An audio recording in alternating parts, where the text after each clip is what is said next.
赵丽颖的演技能接住这造型吗？最新大片释出赵丽颖白色眼线和脏辫发型大胆前卫，一改往日风格，造型霸气硬朗。但赵丽颖的演技能 hold 住这造型吗？客观地说，赵丽颖能有今天的地位，90%以上的感谢她那些拉胯的同行。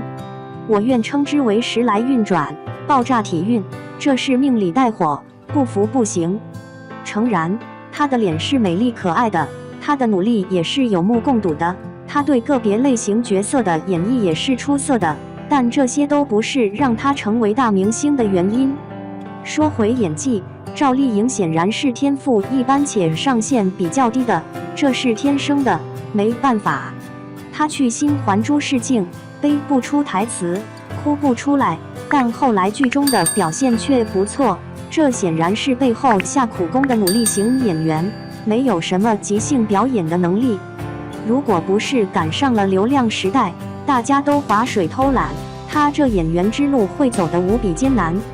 毕竟按常理，越往上走，就全是些既有天赋又努力的人精了。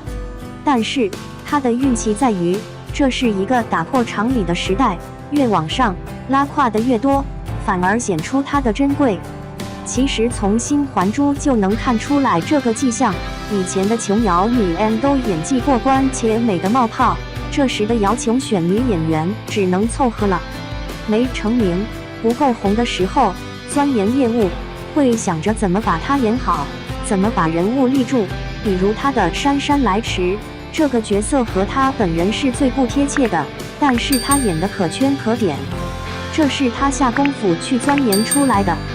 还有和他本人贴切的陆贞，因为和他本人的贴合度高，也就有些优势。还有楚乔、花千骨、宅斗部分的明兰，红了以后卸不下明星的光环，演什么都一个样，不去揣摩人物了。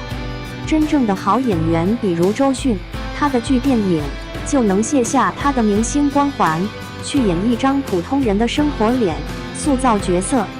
知否里数度被对手碾压，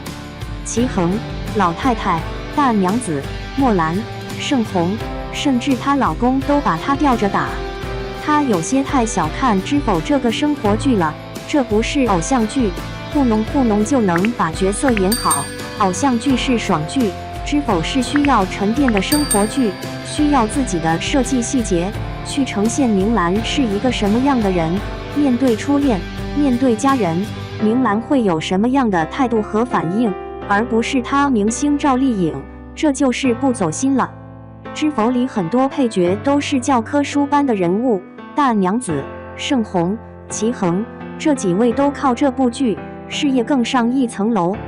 但这大女主剧，明兰却有一大部分戏份没支棱起来。明兰和祖母告别这段，祖母演得那么动人，大娘子和盛虹也起身跟上，镜头还特意给了母亲留下的嫁妆手环特写，整个煽情的气氛烘托到高潮，明兰却无动于衷，这一段太不应该了。赵丽颖在宅斗的一些片段都还发挥得不错，但表达情绪戏很不够到位。总之，小编个人认为赵丽颖虽然天赋不高，但是在普遍天赋较低且不思进取的85里，她凭借努力让自己处在了中上水平。她当年能后发先至的重要原因，就是观众被那几个已经上位但演技辣眼的小花搞麻了，这就是运气，也是本事。想象一下，你资质平平，但去了微软总部，发现那群高管也基本都是250，所以你当上了总裁。这种千载难逢的好事，谁不想要？